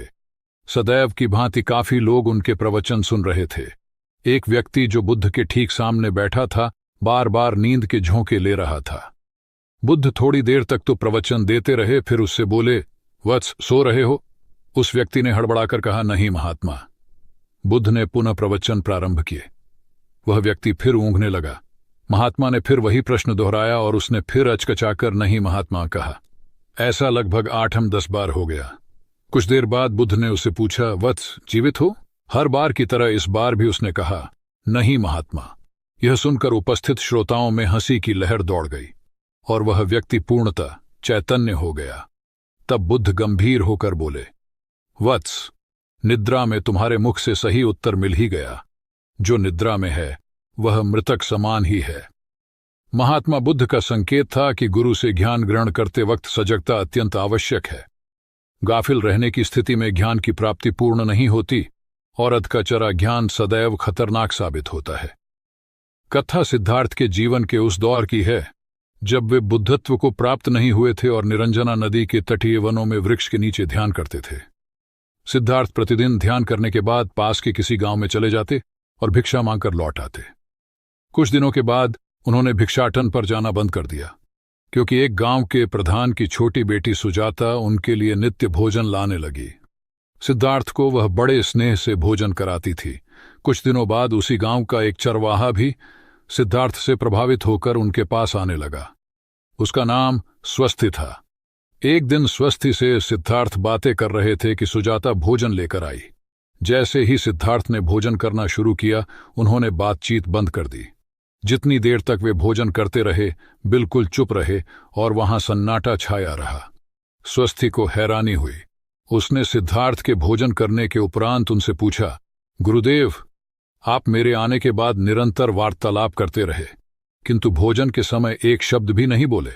इसका क्या कारण है? सिद्धार्थ बोले, भोजन का निर्माण बड़ी कठिनाई से होता है। किसान पहले बीज बोता है, फिर पौधों की रखवाली करता है और तब कहीं जाकर अनाज पैदा होता है। फिर घर की महिलाएं उसे बड़े जतन से खाने योग्य बनाती हैं। इतनी कठिनाई से तैयार भोजन का पूरा आनंद तभी संभव है जब हम पूर्णतः मौन हों। भोजन के दौरान मैं मौन रहकर उसका पूरा स्वाद लेता हूं। वस्तुतः शांति से किया गया भोजन न केवल शारीरिक भूख को तृप्त करता है, बल्कि मानसिक आनंद और सात्विक ऊर्जा भी देता है। सम्राट अशोक संपूर्ण भारत को अपने राज्य में मिलाना चाहते थे, पर कलिंग के युद्ध में हुए रक्तपात को देखकर उन्हें अत्यधिक दुख पहुंचा। उनकी महत्वाकांक्षा ने जो तबाही मचाई थी, उसे देखकर उन्हें खुद पर ग्लानि हुई। उन्होंने देखा कि लोग दर्द से कराह रहे थे। यह सब विनाश केवल उनकी महत्वाकांक्षा से हुआ था। यह सब देखकर अशोक के मन में विनाश का पथ छोड़कर नेकी के रास्ते पर चलने का विचार जगा। अशोक की राजधानी पाटलिपुत्र थी। पाटलिपुत्र अब पटना के रूप में जाना जाता है। पटना से गया भी अधिक दूर नहीं है, जहां बोधि वृक्ष के नीचे महात्मा बुद्ध को ज्ञान प्राप्त हुआ था। बुद्ध के अष्टप्रद मार्ग, शांति व दया के संदेश ने अशोक के दिलो दिमाग में इतनी उथल पुथल पैदा कर दिया कि उन्होंने उस मार्ग को अपनाने का फैसला किया। इस पथ पर चलने से उन्होंने इतिहास में अपनी अमिट छाप छोड़ी। अशोक ने अपने पुत्र को सिलोन, अब श्रीलंका, और अन्य कई लोगों को सुदूर क्षेत्रों में दूत बनाकर भेजा। एक निर्दयी महत्वाकांक्षा एक ऐसे पवित्र उद्देश्य में बदल चुकी थी जिसमें कुछ अच्छा कर गुजरने की, करुणा और प्रेम के संदेश को चारों ओर फैलाने की इच्छा थी। करुणा केवल दया भावना मात्र नहीं है, ये आपके अंदर दूसरों की मदद करने की तीव्र इच्छा पैदा करती है। इसी भावना ने बुद्ध को भगवान और अशोक को महान बनाया। तथागत बुद्ध उन दिनों मगध प्रवास पर थे। साथ में शिष्यों का बड़ा समूह भी था। प्रतिदिन बुद्ध के प्रवचन होते, जिनका लाभ लेने के लिए बड़ी संख्या में लोग आते। इन लोगों में साधारण जन के साथ विशिष्ट हस्तियां भी शामिल रहती थीं। हालांकि बुद्ध सभी के प्रति समान रूप से प्रेम व आत्मीयता का व्यवहार रखते थे। इन लोगों में नगर सेठ का पुत्र भी था, जो बड़े ध्यान से बुद्ध के प्रवचन सुनता था। वह नित्य ही बुद्ध के शिष्यों के समक्ष बुद्ध की तारीफों के पुल बांधता और धन्य धन्य भाव से घर जाता। एक दिन प्रवचन समाप्त होने के बाद उसने किसी शिष्य से कहकर बुद्ध से मिलने की हार्दिक इच्छा प्रकट की। जब उसे बुद्ध के सामने ले जाया गया तो उसने उन्हें साष्टांग प्रणाम कर कहा, भगवान, आप जैसा तपस्वी और ज्ञानी व्यक्ति पहले न कभी हुआ था और न भविष्य में होगा। ये सुनते ही बुद्ध ने उसकी बात बीच में ही रोककर कहा, वत्स, क्या तुमने इतना अध्ययन कर लिया है कि अब तक कितने संत महापुरुष हुए हैं, और क्या भविष्य भी जान चुके हो कि आगे और कोई नहीं होगा? युवक लज्जित भाव से चुप खड़ा रहा, क्योंकि इस बात का उसके पास कोई जवाब नहीं था। बुद्ध ने अपनी बात समाप्त करते हुए उसे सीख दी, सदैव अपनी आंखें खुली रखो। जो जैसा है उसे वैसा ही महत्व दो। किसी से उसकी तुलना मत करो। कथा का सार यह है कि किसी भी क्षेत्र के अधिकारी विद्वान की स्वतंत्र रूप से प्रशंसा करना उचित है, किंतु सर्वश्रेष्ठ बताना अनुचित, क्योंकि श्रेष्ठता को व्यक्ति, समय व स्थान की सीमाओं में नहीं बांधा जा सकता। आनंद भगवान बुद्ध के प्रमुख व प्रिय शिष्य थे। उनके स्वभाव में उदारता, स्नेह व सहिष्णुता जैसे गुण शामिल थे। वे सभी के प्रति समान व्यवहार करते थे। उनकी दृष्टि में कोई छोटा या बड़ा नहीं था। एक बार आनंद कहीं जा रहे थे। रास्ते में उन्हें बड़े जोर की प्यास लगी। आसपास देखा तो निकट ही कुआं दिखाई दिया। वे वहां पहुंचे। कुएं से एक लड़की पानी भर रही थी। आनंद ने उसके पास जाकर कहा, बहन, मैं बड़ी दूर से आ रहा हूं, मुझे बहुत जोर से प्यास लगी है, कृपा कर पानी पिला दो। उनकी बात सुनते ही लड़की कांप उठी, क्योंकि वह अछूत जाति की थी। वह जानती थी कि किसी ऊंची जाति के व्यक्ति को पानी पिलाना उसके अधिकार क्षेत्र से बाहर है। वह निगाह नीची कर चुपचाप खड़ी रही। आनंद ने प्यास से व्याकुल होकर फिर कहा, बहन, तुमने सुना नहीं, प्यास के मारे मेरे प्राण निकले जा रहे हैं, मुझे पानी पिला दो। लड़की भयवश कुछ नहीं बोल पाई। जब आनंद ने बड़े स्नेह से उससे पानी न पिलाने का कारण पूछा तो वह बोली, मैं निम्न जाति की कन्या हूं, आपको पानी कैसे पिला सकती हूं? उसकी बात सुनकर आनंद ने कहा, बहन, मैंने तुमसे पानी मांगा है, जाति तो नहीं पूछी। आनंद की उदारता ने उस कन्या का भय दूर कर दिया और उन्हें पानी पिलाकर वह धन्य हो गई। कथा का सार यह है कि ईश्वर की दृष्टि सम होने के कारण उसने सभी मनुष्यों को समान शरीर, बुद्धि और भावना से नवाजा है। अपने सृष्टिकर्ता के विरुद्ध जाकर मानव मानव में भेद करना सर्वथा अनुचित है। एक बार भगवान बुद्ध अपने शिष्यों के साथ पाटलिपुत्र पहुंचे। सभी लोग एक विहार में रुके। भोजन के बाद बुद्ध ने आनंद से अगले दिन से प्रवचन आरंभ करने को कहा। अगले दिन बुद्ध का प्रवचन सुनने बड़ी संख्या में लोग उपस्थित थे। बुद्ध प्रवचन देने के बाद लोगों से मिलते, उनकी समस्याएं सुनते और नेक सलाह देते। एक दिन प्रवचन के समय बुद्ध के शिष्य आनंद ने उनसे पूछा, भंते, आपके सामने हजारों लोग बैठे हैं, बताइए कि इनमें सबसे सुखी कौन है? बुद्ध ने एक विहंगम दृष्टि भीड़ पर डालते हुए कहा, वह देखो, सबसे पीछे एक दुबला पतला फटे वस्त्र पहने जो आदमी बैठा है, वह सर्वाधिक सुखी है। आनंद सहमत नहीं हुआ। वह बोला, यह कैसे संभव है? वह तो बहुत दयनीय जान पड़ता है। बुद्ध ने अपनी बात सिद्ध करने के लिए बारी बारी से सामने बैठे लोगों से पूछा, तुम्हें क्या चाहिए? किसी ने संतान मांगी तो किसी ने मकान, कोई रोग मुक्ति चाहता था तो कोई अपने शत्रु पर विजय। ऐसा एक भी व्यक्ति नहीं था जिसे कोई इच्छा न हो। अंत में बुद्ध ने उस फटेहाल आदमी को बुलाकर पूछा, तुम्हें क्या चाहिए? उसने हाथ जोड़कर जवाब दिया, कुछ नहीं, यदि ईश्वर को मुझे कुछ देना ही है तो बस इतना कर दें कि मेरे अंदर कभी कोई चाह पैदा ना हो। मैं ऐसे ही स्वयं को सबसे बड़ा सुखी मानता हूं। उसकी बात सुनकर आनंद से बुद्ध ने कहा, आनंद, जहां चाह है वहां सुख नहीं हो सकता। आनंद ने बुद्ध की इस शिक्षा को सदा के लिए गांठ बांध लिया। सार यह है कि लालसा से लोभ बढ़ता है, जो असंतोष का जनक होता है। यदि सही अर्थों में सुख पाना है तो किसी लालसा की बजाय उपलब्ध स्थितियों में संतुष्ट रहना चाहिए। गौतम बुद्ध ने बहुत से अज्ञानी लोगों को सम्यक दृष्टि प्रदान की थी। तब को बात है, कोसांबी में एक ब्रह्मचारी रहता था। उसे अभिमान था कि उस जैसा कोई दविद्वान नहीं है, इसलिए अपने साथ सदैव जलती मशाल रखता था। गौतम बुद्ध ने देखा तो उसे पूछा, अरे, ये मशाल लिए क्यों घूमते हो? ब्रह्मचारी ने उत्तर दिया, सभी प्राणी अंधकार और अज्ञान में पथभ्रष्ट हैं, उन्हें रास्ता दिखाने के लिए मशाल लिए घूमता हूं। तथागत ने पूछा, क्या तुम्हें 4 प्रकार की विद्याओं, शब्द विद्या, नक्षत्र विद्या, राज विद्या व युद्ध विद्या का पूर्ण ज्ञान है? ब्रह्मचारी ने अपनी अनभिज्ञता प्रकट करते हुए मशाल फेंककर तथागत के चरणों में मस्तक झुका दिया। उसका ज्ञान गर्व चूर हो गया। जो दूसरों को मूर्ख समझकर उनसे घृणा करता है, वो उस व्यक्ति की तरह है जो स्वयं अंधा होकर दूसरों को मशाल दिखाता घूमता है। अहंकारी कभी विवेकवान नहीं हो सकता और बिना विवेक के सत असत का ज्ञान नहीं हो सकता। अंततः ऐसे विवेकांत व्यक्ति को जीवन में कोई उपलब्धि प्राप्त नहीं होती, हताशा ही हाथ लगती है। काशाय वस्त्र पहन लिए। उसने सुना, आप एकाहारी हो गए हैं, वह भी एकाहारी हो गई। आपने उत्तम पलंग पर सोना त्याग दिया है तो इसने भी त्याग दिया। आपने माला का त्याग किया, गंध का त्याग किया तो इसने भी वह सब त्याग दिया। मायके वाले इसे संदेश भेजते हैं, वे इसे ले जाना चाहते हैं, लेकिन यह यहीं रहती है, इसी कक्ष में। यह गुण की मूर्ति है। राजा स्नेह से अपनी बहू को देखते रहे। अचानक तथागत उठे, उस कक्ष से बाहर चले गए। शाक्य मुनि ने शिष्यों को शांत रहने को कहा था, लेकिन वे स्वयं उस कक्ष से बाहर चले गए। मैं हमेशा सोचता हूं, उस पल क्या हुआ होगा, उनके मन के भीतर कैसे कैसे विचार उठते होंगे। क्या संबोधि एक लघु क्षण होता है या दीर्घ क्षण? क्या संबोधि एक अनंत अभ्यास है? क्या संयम उसका गरुड़यान है? धम्मपद का 13वां श्लोक बार बार याद आता है। यथागारम दुछेन बुट्टी समति विभजति एवं अभावितम चित्तम राघो समति विभजति। घर की छत मजबूत न हो, सही तरह से उसे घास फूस से ढका न गया हो, तो बरसात के दिनों में उसमें से पानी रिसता है, घर भर में फैल जाता है। उसी तरह ध्यान और एकाग्रता हमारे व्यक्तित्व की छत है। गौतम बुद्ध एक बार अपने शिष्यों के साथ प्रवास पर निकले। एक नगर से दूसरे नगर तक जाने की राह में वन पड़ता था। वन क्षेत्र में प्रवेश करने के साथ ही कुछ दूर चलने पर बुद्ध एक जगह रुक गए। पीछे आ रहे शिष्यों का समूह भी उन्हें देख उसी स्थान पर रुका, लेकिन वहां रुके रहना शिष्यों के लिए मुश्किल हो गया, क्योंकि सामने एक क्षत विक्षत शव पड़ा था और उसकी दुर्गंध वातावरण में फैल रही थी।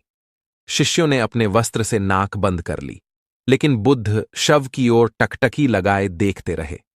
एक शिष्य ने साहस कर विनम्रतापूर्वक गौतम बुद्ध से अनुरोध किया, भगवान, यहां से शीघ्र चलना ही उचित होगा। यहां शव पड़ा है और बहुत दुर्गंध आ रही है। बुद्ध मुस्कराए और शिष्यों की ओर उन्मुख होते हुए बोले, बताइए, इस सब में सौंदर्य दिखाई देता है? शिष्यों ने कहा, भगवान, ये कैसा प्रश्न है? सौंदर्य और शव में? जीवन था तब तक सौंदर्य, अब तो सब समाप्त हो गया। बुद्ध ने शव की ओर इशारा करके बताया, देखो, जब कभी यह व्यक्ति जीवित रहा होगा, इसकी दंत पंक्तियां अद्वितीय रही होंगी। मृत्यु के बाद भी इसके दंत देखकर यही साबित होता है। वहां खड़े सभी शिष्यों ने दृष्टि डाली तो पाया बुद्ध सही कह रहे थे। तब शिष्यों को भान हुआ कि शव में भी अच्छाई हो सकती है। दरअसल सौंदर्य निर्जीव में भी नजर आ सकता है। केवल शर्त यह है कि दृष्टि बुद्ध के समान बुराई में भी अच्छाई देखने वाली होनी चाहिए। गुलाब की एक शाखा में फूल की तुलना में कांटे ही अधिक होते हैं, पर हम फूल चुनते हैं, कांटे नहीं। ठीक इसी तरह किसी में 100 बुराइयां नहीं, अच्छाई देखनी चाहिए। प्राचीन सियालकोट में एक बार बौद्धों का बहुत बड़ा भिक्षु संघ आया। इस संघ को एक ऐसे वेदपाठी ब्राह्मण के विषय में झांत हुआ जो इतना रूढ़िवादी था कि किसी अवैदिक पंडित की छाया भी स्वयं पर नहीं पड़ने देता था। उसे सुधारने का बीड़ा एक भिक्षु ने उठाया। अगले दिन वह अपना भिक्षा पात्र लेकर ब्राह्मण के घर पहुंच गया और पूछा, कुछ आहार पानी की सुविधा है? उसकी बात सुनकर घर के सभी लोग मौन रहे और उसकी ओर घृणा की दृष्टि से देखा। भिक्षु लौट आया। दूसरे दिन फिर गया और वही प्रश्न दोहराया। इस बार भी उसे चुप्पी और तिरस्कार का सामना करना पड़ा। वह पुनः लौट गया। एक दिन जब वह ब्राह्मण के घर पहुंचा तो ब्राह्मण वहां नहीं था। नित्य आने जाने से ब्राह्मणी का मन पसीज गया।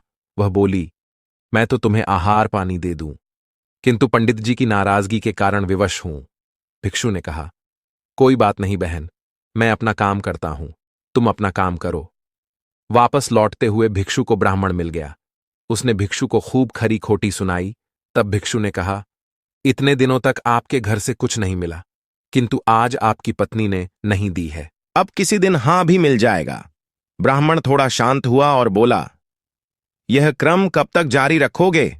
भिक्षु ने उत्तर दिया, जब तक जीवित हूं। उसका धैर्य देख ब्राह्मण का अहंकार पिघल गया और उसने भिक्षु से क्षमा मांगी। वस्तुतः धैर्य व सहिष्णुता के बल पर बड़ी से बड़ी प्रतिकूलता को अनुकूलता में बदला जा सकता है। भगवान बुद्ध के प्रवचन सुनने के लिए एक व्यक्ति नियमित रूप से आता था। इस प्रकार उसे 1 माह हो चुका था, किंतु उसके जीवन पर कोई प्रभाव नहीं पड़ा। भगवान बुद्ध उपदेश में कहते थे कि धर्म पर चलो, अपने जीवन से राग द्वेष को दूर करो, काम क्रोध लोभ मोह और अहंकार से सदा दूर रहो। बुद्ध के उपदेशों से लोगों को बहुत शांति मिलती थी, किंतु उस व्यक्ति का मन अशांत रहता था। एक दिन उसने बुद्ध से जाकर कहा, हे प्रभु, मैं 1 माह से आपका उपदेश सुन रहा हूं, किंतु उसका तनिक भी असर मेरे आचरण पर नहीं पड़ा। मैं बहुत परेशान हूं, मुझे क्या करना चाहिए? बुद्ध उनकी बात सुनकर बोले, तुम कहां के रहने वाले हो? उसने कहा, श्रावस्ती का। बुद्ध ने अगला प्रश्न किया, वह यहां से कितनी दूर है?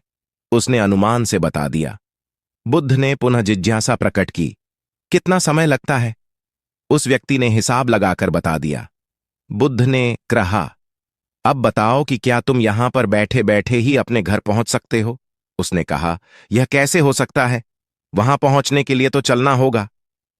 तब बुद्ध ने बड़े प्रेम से उसे समझाया, जैसे चलने पर ही पहुंचा जा सकता है, वैसे ही अच्छी बातों पर अमल करने से ही लाभ होता है। हे प्यारे, तुम मेरे ज्ञान के साथ अपने कर्म को जोड़ दो, तब तुमको उत्तम फल मिलेगा। उस व्यक्ति को अपनी गलती समझ में आ गई।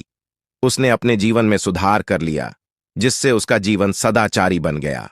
एक छोटी सी नदी थी, उसके दोनों किनारों पर लोग रहते थे। नदी के पानी से दोनों ओर के लोग अपना अपना काम चलाते थे और सुखमय जीवन बिताते थे। एक बार संयोग से पानी को लेकर दोनों पक्षों में तनातनी हो गई। वे एक दूसरे पर आरोप लगा रहे थे कि तुम ज्यादा पानी ले रहे हो। जब आपसी बातचीत में मामला नहीं निपटा तो वे मरने मारने पर उतारू हो गए। उनके पास जो भी हथियार थे उन्हें तत्काल निकाल लाए और एक दूसरे पर टूट पड़ने को आमादा हो गए। तभी किसी ने जाकर भगवान बुद्ध को सूचना दी। उन्होंने दोनों पक्षों के प्रतिनिधियों को बुलाया और तकरार का कारण पूछा। दोनों प्रतिनिधियों ने अपना अपना पक्ष रखा। बुद्ध ने दोनों की बातें सुनी और मुस्कुराकर कहा, तो तुम लोग क्या करोगे? दोनों प्रतिनिधियों ने आवेश में आकर कहा, हम खून की नदियां बहा देंगे। भगवान बुद्ध ने कहा, तो तुम्हें खून चाहिए? उन लोगों ने हतप्रभ होकर बुद्ध की ओर देखा, फिर बोले, नहीं, हमें पानी चाहिए। भगवान बुद्ध ने कहा, तो तुम्हें खून चाहिए? उन लोगों ने हतप्रभ होकर बुद्ध की ओर देखा, फिर बोले, नहीं, हमें पानी चाहिए। तब सहज भाव से बुद्ध ने कहा, खून बहाकर खून मिलेगा, पानी कैसे पाओगे? कुछ ठहर कर आगे बुद्ध बोले, याद रखो, हिंसा हिंसा को बढ़ाती है, बैर बैर को बढ़ाता है। नदी से ही सीख लो कि वह किसी से लड़ती नहीं, वह निश्चल भाव से अपने जल का सभी के लिए दान करती है। बुद्ध के शब्दों ने जादू जैसा काम किया और दोनों पक्षों की समस्या का सहज रूप से समाधान हो गया। दोनों पक्ष मिल बांटकर पानी का उपयोग करने लगे। कुल बुद्ध एक दिन वैशाली में प्रवचन दे रहे थे। विशाल जनसमूह उन्हें अत्यंत शांति और तन्मयता से सुन रहा था। कहीं कोई शोर नहीं था, मात्र बुद्ध की वाणी गूंज रही थी। बुद्ध के शिष्यों के साथ उपस्थित लोग बुद्ध के अमृत वचनों का पान पूर्ण एकाग्रता से कर रहे थे। तभी उस शांत वातावरण में खलल उत्पन्न करती एक व्यक्ति की जोरदार आवाज आई, आज मुझे सभा में बैठने की अनुमति क्यों नहीं दी गई? बुद्ध उस व्यक्ति का चिल्लाना सुनकर भी मौन रहे। उस व्यक्ति ने पुनः चिल्लाकर यही प्रश्न पूछा। बुद्ध ने नेत्र बंद कर लिए। उनका एक शिष्य बोल उठा, भगवान, बाहर खड़े अपने इस शिष्य को अंदर आने की अनुमति दीजिए। बुद्ध ने नेत्र खोलकर कहा, नहीं, यह अस्पृश्य है। शिष्यगण, बुद्ध के मुंह से अस्पृश्य शब्द सुनकर विस्मित हुए और उन्होंने पूछा, वह अस्पृश्य क्यों? कैसे? भगवान, आपके धर्म में तो जात पात का भेद नहीं है। बुद्ध बोले, आज यह क्रोध में आया है। क्रोध से जीवन की एकता भंग होती है। क्रोध ही मानसिक हिंसा करता है। किसी भी कारण से क्रोध करने वाला अस्पृश्य है। उसे कुछ देर तक स्मरण कर लेना चाहिए कि अहिंसा परम धर्म है। कथा का उपदेश यह है कि क्रोध एक असात्विक भाव है जो कर्ता और भोक्ता दोनों के लिए हानिकारक होता है। इससे बचते हुए शांति से विचारने व कार्य करने की प्रवृत्ति अपनानी चाहिए। शांत मन और मस्तिष्क ही विवेकपूर्ण निर्णय लेने में सक्षम होते हैं। बौद्ध संघ के एक भिक्षु को कोई गंभीर रोग हो गया। उसकी हालत इतनी खराब हो गई कि वह चल फिर भी नहीं सकता था और मलमूत्र में लिपटा पड़ा रहता था। उसकी यह हालत देख उसके साथी भिक्षु भी उसके पास नहीं आते और घृणा से मुंह फेरकर आसपास से निकल जाते थे।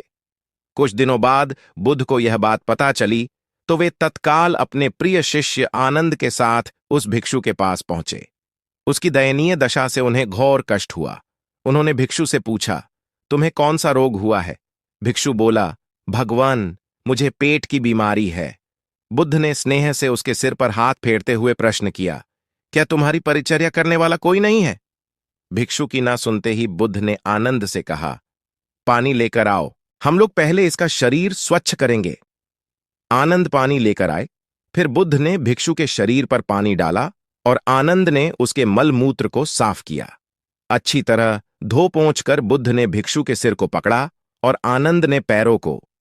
इस प्रकार उसे उठाकर चारपाई पर लिटा दिया। फिर बुद्ध ने सारे भिक्षुओं को एकत्रित कर उन्हें समझाया, भिक्षुओं, तुम्हारे माता नहीं, पिता नहीं, भाई नहीं, बहन नहीं जो तुम्हारी सेवा करेंगे।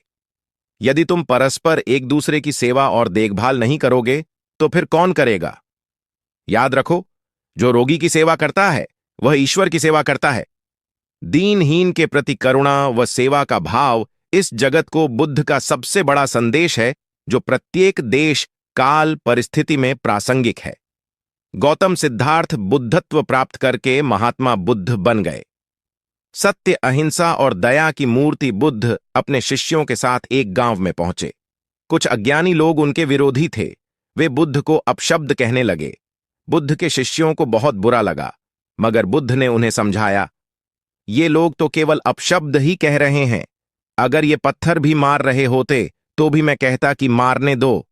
मैं जानता हूं कि ये लोग कुछ कहना चाहते हैं, लेकिन क्रोध के मारे वह कह नहीं पा रहे हैं। 10 साल पहले यदि यही लोग मुझे गाली देते तो मैं इन्हें भी गाली देता, लेकिन अब तो लेन देन से मुक्ति मिल चुकी है। क्रोध से अपशब्द निकलते हैं। यहां तो क्रोध भवन कब का ढह चुका है। अपशब्द कहने वाले बड़ी मुश्किल में पड़ गए। तभी बुद्ध ने अपने शिष्यों से पूछा, इस गांव में कुछ लोग अपशब्द कह रहे हैं, इन्हें बताओ कि वहां के लोग फल और मिठाइयां लेकर आए थे। बुद्ध ने पूछा, फिर मैंने क्या किया था? शिष्यों ने बताया, आपने सारे फल और मिठाइयां यह कहकर वापस कर दी कि अब लेने वाला विदा हो चुका है, इन्हें वापस ले जाओ। आपने कहा था कि 10 साल पहले आते तो मैं सारे उपहार ले लेता। बुद्ध ने पूछा, फिर उन लोगों ने मिठाइयों का क्या किया होगा? शिष्यों ने बताया, गांव में बांट दी होगी। बुद्ध बोले, उन लोगों ने मिठाइयां गांव में बांट दी, लेकिन मैं उन लोगों से कहूंगा कि अपशब्द में न बांटें। बुद्ध फिर बोले, ये लोग अपशब्दों के थाल सजाकर लाए हैं, लेकिन ये गलत आदमी के पास आ गए हैं। ये मुझसे क्रोध नहीं करवा सकते। ठीक खूंटी की तरह जो किसी को नहीं टांगती, लोग उस पर वस्त्र टांग देते हैं।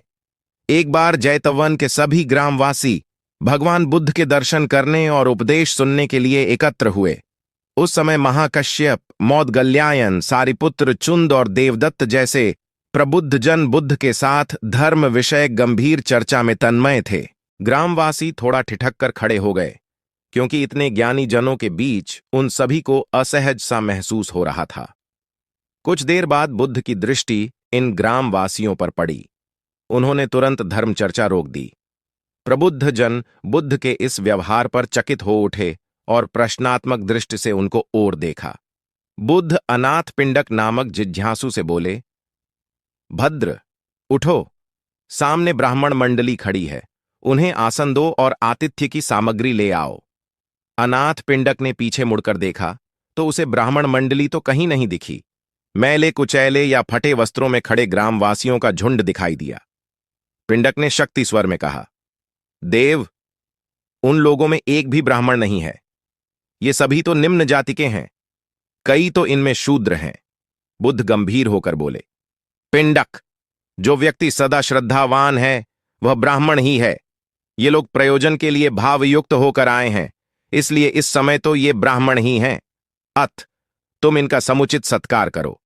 कथा का इंगित यह है कि व्यक्ति जन्म से नहीं, कर्म से ब्राह्मण होता है।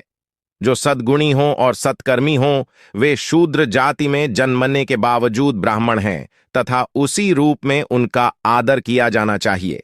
यदि जीवन का संतुलन बिगड़ा और थकान आई तो समझ लीजिए कि बीमारी आई, और यदि वापस ऊर्जा अर्जित करने के लिए विश्राम किया जा रहा है तो ऐसी थकान वरदान भी साबित हो सकती है।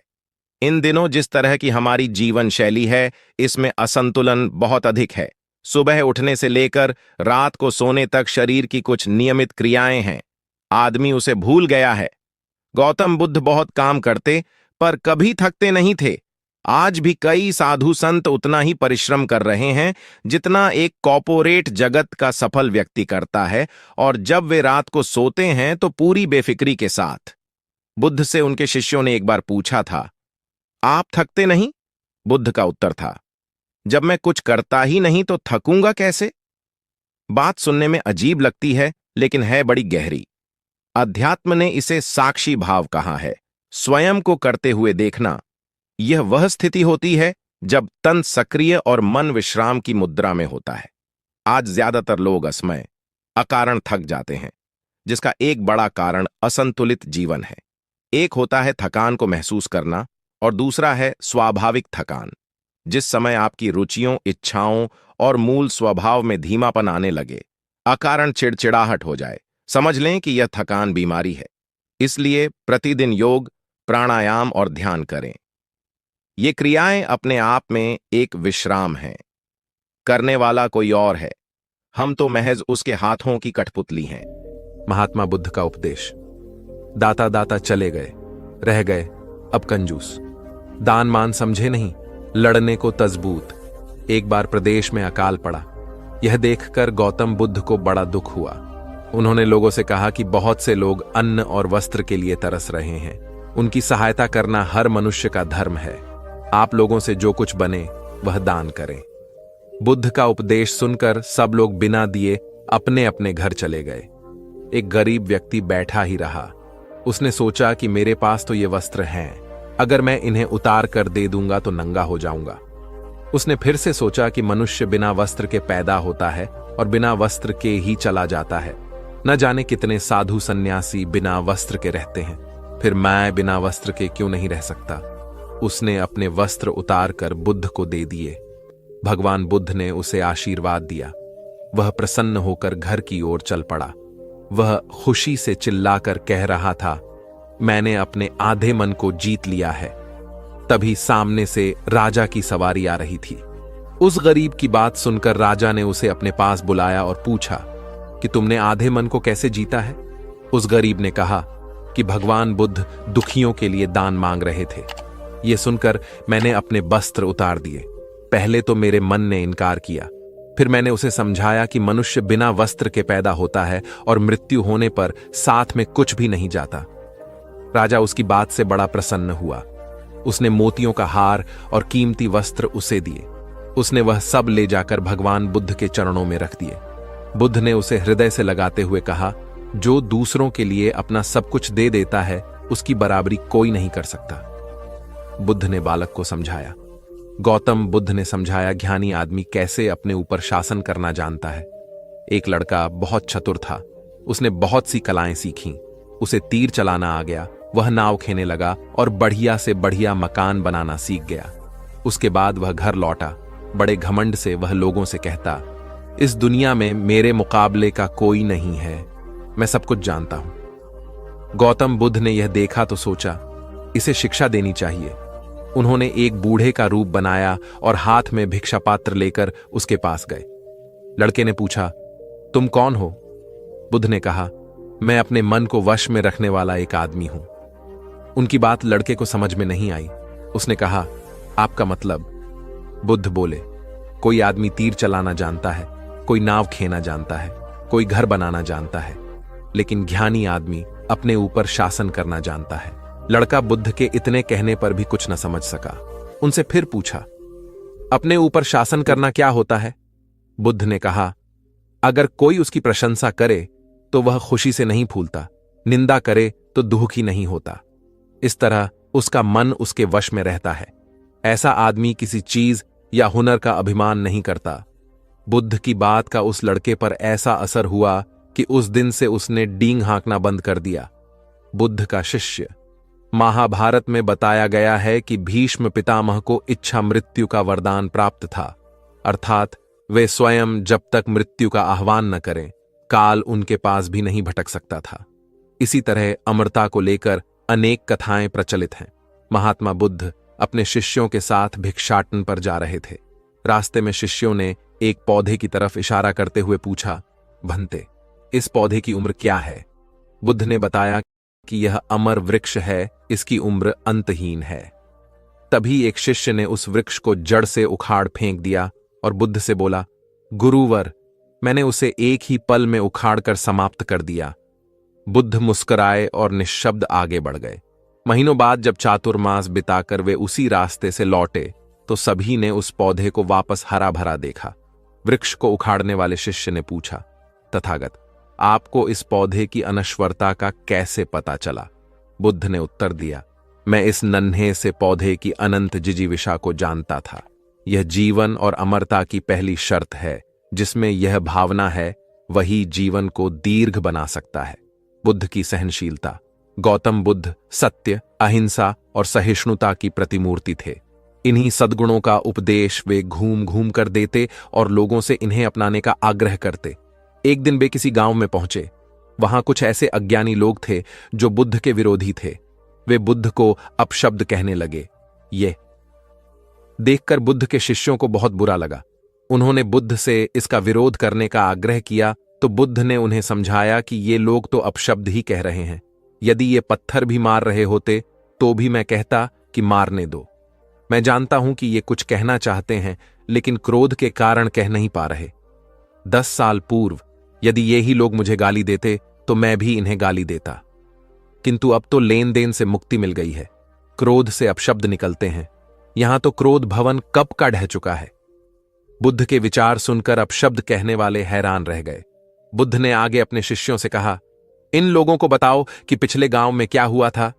शिष्यों ने बताया, वहां के लोग फल व मिठाइयां लेकर आए थे और आपने यह कहकर वे चीजें लौटा दी कि अब लेने वाला विदा हो चुका है। 10 साल पहले आते तो मैं ये सभी उपहार ले लेता। बुद्ध बोले, उन लोगों ने मिठाइयां गांव में बांट दी, लेकिन आप ये अपशब्द गांव में न बांटे। आप मुझे क्रोध नहीं दिला सकते। ठीक उस खूंटी की तरह जो किसी को नहीं टांगती, लोग उस पर वस्त्र अवश्य टांग देते हैं। कथा का सार यह है कि साक्षी भाव सच्चे संत की पहचान है। जो अच्छे बुरे, लाभ हानि, अंपना पराया के संकीर्ण भाव से मुक्त हो जाता है, उसे ही संतत्व की प्राप्ति होती है। मगध राज्य का राजकुमार श्रोण बेहद उद्दंड था। उसको दूसरों के अपमान में आनंद की अनुभूति होती थी। दूसरों को अपमानित करने में वह उम्र का ख्याल भी नहीं करता था। जब माता पिता उसकी हरकतों से बहुत परेशान हो गए तो उन्होंने अपने महल में भगवान बुद्ध को आमंत्रित किया। बुद्ध जब महल में आए तो उन्होंने राजकुमार के विषय में सभी बातें सुनी। उन्होंने राजा से राजकुमार को प्रवचन में लाने के लिए कहा। श्रोण अपने पिता के साथ आया और प्रवचन की समाप्ति पर वह बुद्ध के चरणों में लौट गया। बुद्ध के वचनों से प्रभावित होकर वह बौद्ध धर्म में दीक्षित हो गया। उसका जीवन पूर्णतः बदल गया। कुछ समय बाद उसने प्रायश्चित्त करने के लिए अन्न जल का त्याग कर दिया। उसके इस कठोर प्रण के विषय में जब भगवान बुद्ध को झांत हुआ तो वे उसे देखने आए। उन्होंने स्नेहपूर्वक उसके मस्तक पर हाथ रखा और बोले, श्रोण, अन्न जल के त्याग के चलते तुम्हारा स्वास्थ्य गिरता जा रहा है। तुम संगीत के जानकार हो, अत उससे जुड़े मेरे एक प्रश्न का उत्तर दो। क्या वीणा के तार ढीले करने पर उससे स्वर लहरी फूटती है? श्रोण ने जवाब दिया, नहीं भगवानु, बुद्ध ने पुनः प्रश्न किया, तब तो तारों को खूब कसना पड़ता होगा। श्रोण बोला, नहीं, अधिक कसने से तार टूट सकते हैं। तब तथागत बोले, वीणा से मधुर संगीत निकालने के लिए उसके तारों को न तो अधिक ढीला रखना चाहिए और न ही अधिक कसना चाहिए। इसी प्रकार हमारा जीवन भी एक वीणा की तरह ही है, जिसे भली भांति चलाने के लिए सभी वस्तुओं का पूर्ण त्याग उचित नहीं है। श्रोण ने कठोर प्रतिज्ञा से मुक्ति ले ली और सहज जीवन जीने लगा। यह कथा जीवन को नैसर्गिक तरीके से जीने पर बल देती है, जिसमें उचित आवश्यकताओं की पूर्ति और अतिरिक्त इच्छाओं पर नियंत्रण का संदेश शामिल है। यदि जीवन को आवश्यकता, पूर्ति और संयम के संयम से संचालित किया जाए तो परम शांति प्रदायक होता है। गौतम बुद्ध को उनके अनुयायी यदि स्नेह से कहीं बुलाते तो वे अवश्य जाते। फिर जब बुद्ध पहुंचते तो श्रोताओं की भारी भीड़ उमड़ पड़ती। बुद्ध के वचनों में जो अमृतत्व होता था, उसका पान करना सभी को प्रीतिकर लगता था। उनके उपदेशों में ऐसा कुछ अवश्य होता था जिससे गंभीर समस्याएं सुलझ जाती और कुछ न कुछ सार्थक भी प्राप्त होता। एक गरीब किसान गौतम बुद्ध का बहुत बड़ा भक्त था। एक दिन वह बुद्ध के पास आया और अपने गांव आने का आग्रह किया। बुद्ध उसके गांव पहुंचे तो सारा गांव उन्हें देखने व सुनने के लिए उमड़ पड़ा, किंतु वह किसान नहीं आया। हुआ यह कि उसी दिन किसान के बैलों की जोड़ी कहीं खो गई। किसान इस दुविधा में रहा कि बुद्ध का प्रवचन सुने या अपने बैलों को खोजे। काफी सोचने के बाद उसने अपने बैलों को खोजने का निर्णय किया। घंटों भटकने के बाद बैल मिले। थकाहारा किसान घर आया और भोजन कर सो गया। अगले दिन वह अति संकोच से क्षमा प्रार्थी बन बुद्ध के पास पहुंचा तो वे बड़े स्नेह से बोले, मेरी दृष्टि में यह किसान मेरा सच्चा अनुयायी है।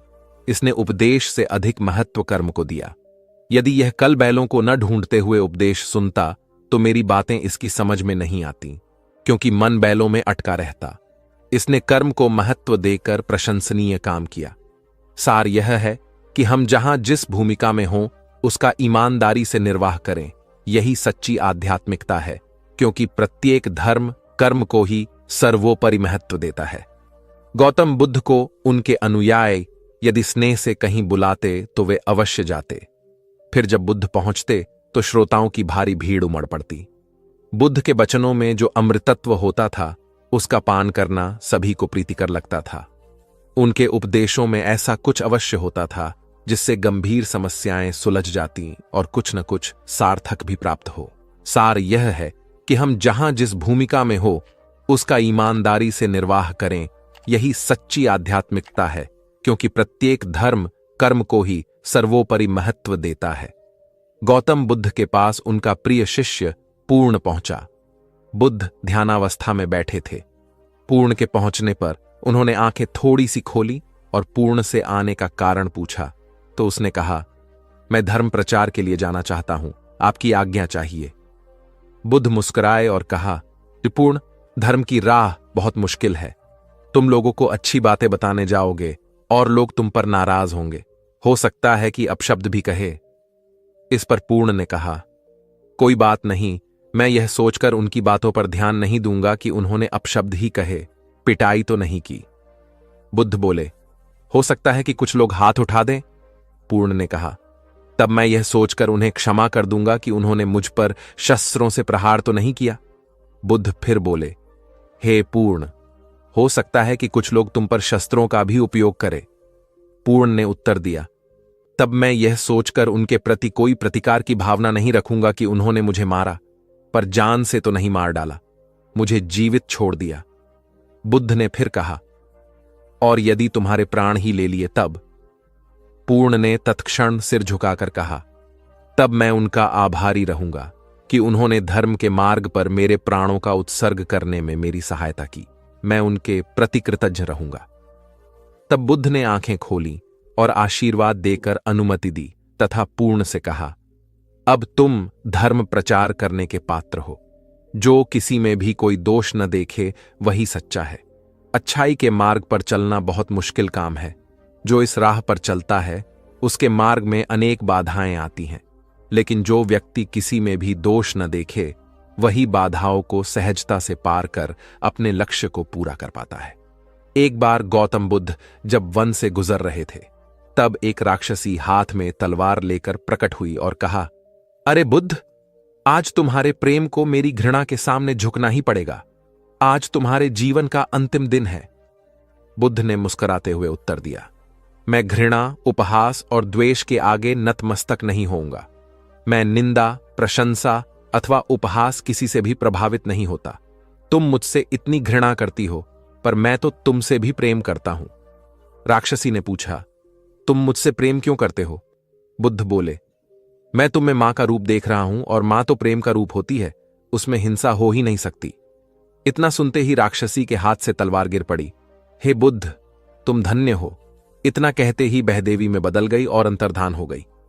दरअसल जो लोग दूसरों से द्वेष करते हैं, अंत में एक दिन घृणा उन्हें नष्ट कर देती है। घृणा से घिरे हुए लोगों को एक दिन घृणा ले डूबती है। प्रेम सत्य के आवरण से ढका होता है। सत्य से जुड़ा हुआ व्यक्ति सदैव आनंद में जीता है। सत्य को केवल अपने तक सीमित मत रखो, उसे अपने कर्मों में ढालना होगा। सत्य रूपी गुलाब की खुशबू है कर्म। अपने कर्म को प्रेम और सत्य में डुबोकर करो। प्रेम और सत्य मनुष्य को विकास की ओर ले जाते हैं।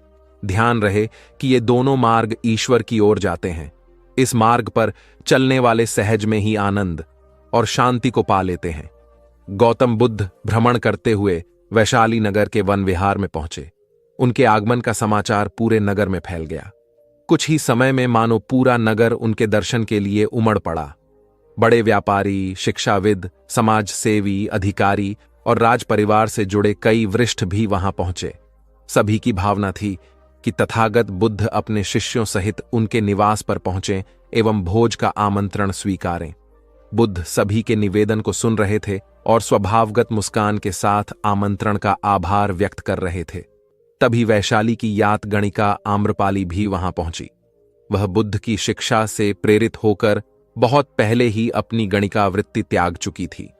उसने भी बुद्ध को भोजन का आमंत्रण दिया। बुद्ध ने तत्काल उसे स्वीकार किया और अगले दिन भिक्षुओं सहित उसके घर आने की सहमति दे दी। बुद्ध के एक शिष्य को यह बात अच्छी नहीं लगी कि इतने सारे वरिष्ठों के निवेदन के बावजूद बुद्ध ने आम्रपाली का आमंत्रण स्वीकारा। शिष्य की दृष्टि में आम्रपाली गणिका होने से घृणित कर्म से जुड़ी रही थी।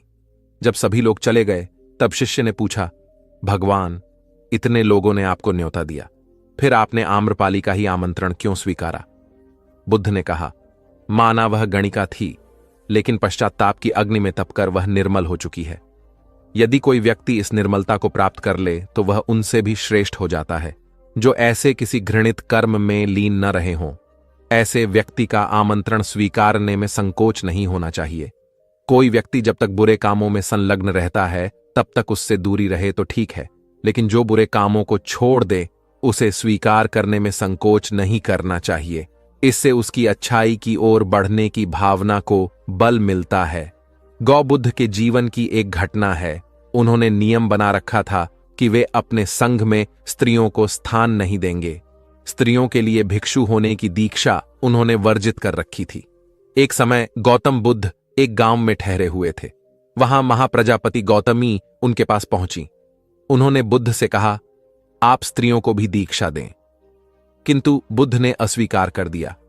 अनेक स्त्रियां इकट्ठी हुईं और उन्होंने विचार किया कि कैसे गौतम बुद्ध से स्वीकृति प्राप्त की जाए। स्त्रियों ने निर्णय लिया कि स्वयं सेविकाएं बनकर गौतम बुद्ध के समक्ष पहुंचा जाए। गौतमी ने अपने बाल काटे, भिक्षु के वस्त्र पहने और अनेक स्त्रियों के साथ बुद्ध के सामने पहुंच गई। उनकी यह मांग थी कि स्त्रियों को भी दीक्षा दी जाए। बुद्ध ने उनकी बात को स्वीकार नहीं किया। स्त्रियां निराश हुईं। जब बुद्ध के एक शिष्य आनंद ने स्त्रियों को देखा, उनके पांव सूजे हुए थे, उन पर धूल चढ़ी हुई थी, उनकी आंखों से आंसू बह रहे थे। उन्होंने पूछा, क्या बात है? स्त्रियों ने कहा, बुद्ध उनके धर्म और नियम के अनुसार हमें भिक्षु होने की दीक्षा नहीं दे रहे हैं। जब आनंद ने व्यक्तिगत रूप से बुद्ध से निवेदन किया, बुद्ध को उन्होंने याद दिलाया, इस समय यह सामाजिक मान्यता है कि स्त्रियां मोक्ष की अधिकारी नहीं हैं, पुरुषों के मुकाबले निम्न हैं। तो क्या आप भी यह मानते हैं और इसलिए उन्हें दीक्षित नहीं कर रहे हैं? बुद्ध का उत्तर था, मुझे गलत न समझा जाए। मेरी मान्यता है कि पुरुष की तरह ही स्त्री भी निर्वाण प्राप्त कर सकती है, लेकिन मैं कुछ व्यावहारिक कारणों से स्त्रियों को